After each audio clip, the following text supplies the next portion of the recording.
नमस्कार दोस्तों, मैं वैभव स्वागत करता हूँ आपका सुतार नेट अकेडमी के इस यूट्यूब चैनल पर, जहाँ मिलते हैं इन्फॉर्मेशन जो चाहिए आपको। दोस्तों, कल यानी 14 जून 2025 को HDFC PO IBPS ने जो एग्ज़ाम ली थी वो हो गई थी। मैंने भी एग्ज़ाम दी थी सेकंड शिफ्ट के लिए रिगार्डिंग। तो चलो आज इस वीडियो में हम उसी के रिगार्डिंग डिस्कशन करेंगे कि एग्ज़ाम कैसे गई, कट ऑफ कितना जाएगा और डिफ़िकल्टी किस सब्जेक्ट की डिफ़िकल्टी कैसी थी।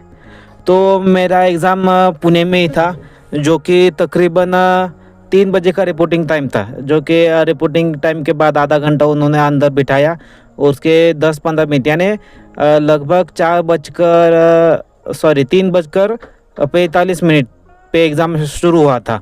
3 सेक्शन थे, इंग्लिश, क्वांट और रीजनिंग। तीनों सब्जेक्ट इंग्लिश के लिए 20 मिनट्स थे, रीजनिंग के लिए भी 20 मिनट्स थे और क्वांट के लिए भी 20 मिनट्स थे।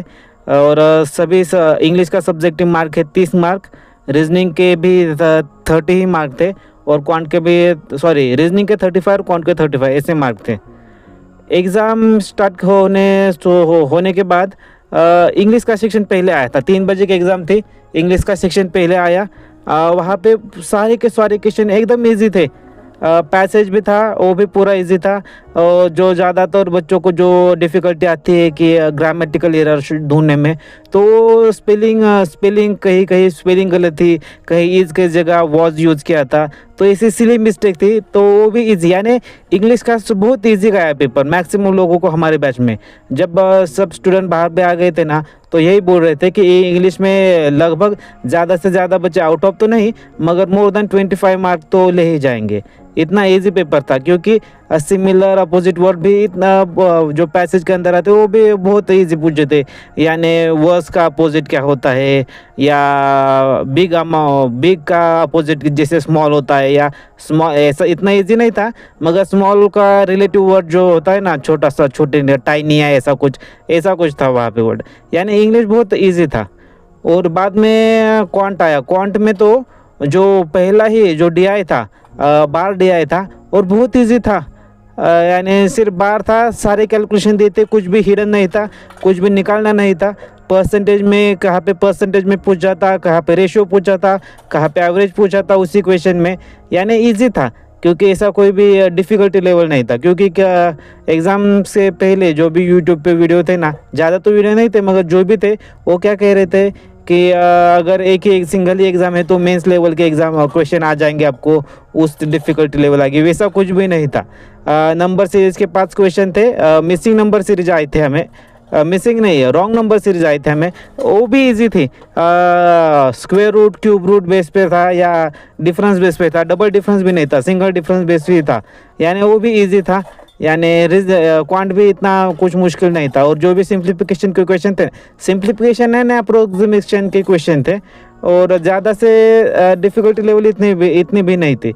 मगर तभी भी अभी यहाँ पे क्या एक्सपीरियंस पूछा था ना, कि एक कम से कम 1 साल का भी एक्सपीरियंस होना चाहिए। तो ज़्यादा तो बच्चे थे जो काम कर रहे थे या वर्किंग थे, इसलिए थोड़ा सा उन्हें डिफ़िकल्ट गया।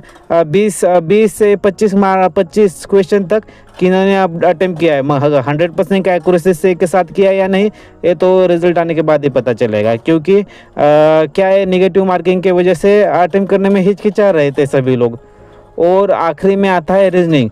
सभी को जो इजी जाता है वही सब्जेक्ट हमारे बैच यानी सेकंड शिफ्ट को डिफ़िकल्ट आया था। रीजनिंग का पजल ऐसी थी कि कोई लॉजिक ही नहीं लग रहा था। जैसे क्वांट हो गया, इंग्लिश हो गया, जितना इजी था ना, वो सारी के दोनों को डिफ़िकल्टी रीजनिंग में आ गई आखिरी में। और क्या हुआ कि या हमें पहले जो पजल थी उसमें वक्त ज़ाया किया, और आखिरी के 5 क्वेश्चन जो थे 30 से लेकर 35 के, वो थे सिलोजिज्म के, और वो बहुत इजी थे। अगर किसी ने डायरेक्टली सिलोजिज्म नहीं किया होता और यहाँ पे फंस जाते ना, तो 5 मार्क गए उनके। इतना इजी सिलोजिज्म था। और पजल जो कि ब्लड रिलेशन आया था 5 मार्क के लिए, ईजी था, मगर सर्कुलर सिटिंग अरेंजमेंट कोई भी लॉजिक नहीं लग रहा था। और एक टेबल बेस एक ये था, सिटिंग सीरीज अरेंजमेंट नहीं कहते, उन्होंने कहा कि 8 लोगों ने कुछ तो परचेस किया है, किसने किससे, और सीक्वेंस में नहीं परचेस किया, तो आप बताओ। ऐसा था 8 लोगों का यानी फ्लोर बेस पजल टाइप ही था वो। मगर बाकी का जो था डबल सिटिंग अरेंजमेंट और regular sitting arrangement, circular sitting arrangement, logic ही नहीं बैठ रहा था वहाँ पे, यानी रीजनिंग डिफ़िकल्ट था। अभी मैं मेरा बताऊँ ना, तो रीजनिंग क्वांट का मैंने 30 आउट ऑफ 30 सॉरी इंग्लिश का मैंने 30 आउट ऑफ 30 अटैम्प्ट किया था और मुझे लगता है कि 25 प्लस क्वेश्चन के 100% एक्यूरेसी थी। यानी अगर 5-6 अगर गलत भी हो गए ना तो 22 से ज़्यादा ही मार्क मिलेंगे इसमें। और क्वांट का मेरा भी ज़्यादा प्रैक्टिस नहीं था, तब भी मेरा लगभग 22 क्वेश्चन अटैम्प्ट हुए, यानी 15 प्लस तो मेरा यहाँ पे भी हो जाएगा। और रीजनिंग का डिफ़िकल्ट था, मगर बाकी का जो मैंने स्ट्रैटेजी पहले ये कर ली थी कि सबसे पहले स्पीड रीजनिंग जो होती है ना, छोटे छोटे, वो सबसे मैंने कर ली थी और बाद में पजल को हाथ लगाया था। यानी हमारे 15 मार्क तो यहाँ पे हो गए 100% एक्यूरेसी के साथ, और एक पजल और दो मिसलिनियस हो गए थे, यानी वहाँ पे भी 25 तक मेरा अटेम्प्ट था। और मुझे रीजनिंग में बहुत कॉन्फिडेंस है, इसलिए मुझे मोर देन 20 यानी 20-25 तक तो स्कोर आ ही जाएगा। इतना तो मैंने किया ही था। तो मुझे लगता है कि अगर जैसे मैंने पूरा अटेम्प्ट देखा ना, तो 55 टू 60 से 60 मार्क तक मुझे स्कोर आ जाएगा ऐसा लग रहा है, क्योंकि जो भी डिफ़िकल्टी लेवल थी रीजनिंग की, क्वांट की, इंग्लिश की, ये देखते हुए, और यहाँ पे एक्सपीरियंस भी लगता है ना। और मेरे सेकंड बैच के तो ना पुणे में ही तो ज़्यादा बच्चे प्रेजेंट नहीं थे वहाँ पे। बहुत TCS की भी एग्ज़ाम थी और IBPS की, इस HDFC PU की एग्ज़ाम थी, यानी भीड़ तो बहुत थी बाहर। मगर जब एग्ज़ाम सेंटर के अंदर गया ना, तो वहाँ पे इतने बच्चे नहीं थे, और जो भी थे ना जो इतना पढ़े लिखे यानी जो भी सिर्फ IBPS और किसी की बैंक की तैयारी कर रहे हो, ऐसा कोई दिख नहीं रहा था ज़्यादा। एक दो थे, लग रहा था कि हाँ इन्होंने स्टडी की है, मगर कैसे वो बोलने से होता है ना, कॉन्फिडेंस दिखता है चेहरे पर हर किसी के। तो क्योंकि ज़्यादा से ज़्यादातर लोग तो वर्किंग वाले थे, ज़्यादा स्टडी नहीं, 1-2 महीने में या 2-3 दिनों एग्ज़ाम से पहले जो आप स्टडी करके आते हैं ना, वैसे दिख रहे थे। यानी कट ऑफ कम ला जा सकता है, ऐसे मुझे लगता है कि ज़्यादा से ज़्यादा कट ऑफ कितना जाएगा, 60-70 तक जाएगा, उससे पहले ही जाएगा। अगर आपकी एक्यूरेसी 50 यानी 55 क्वेश्चन अगर आपने फुल एक्यूरेसी के साथ किए होंगे, और आपका अगर 60 तक भी टच हुआ ना नॉर्मलाइजेशन करके, तो भी आपका हो जाएगा, आराम से हो जाएगा, कोई डिफ़िकल्टी नहीं, ऐसा मुझे लगता है। ये तो प्रेडिक्शन तो कोई कर नहीं पाता, क्योंकि एग्ज़ाम के कैसे होगा, उनके 500 सीट थे HDFC PU एग्ज़ाम के, मगर इंटरव्यू भी होने वाला है ना, तो देखेंगे क्या होता है अभी।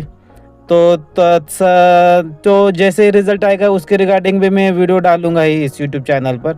और अगर आपको दूसरी कोई अपडेट यानी मिलती ही रहेगी।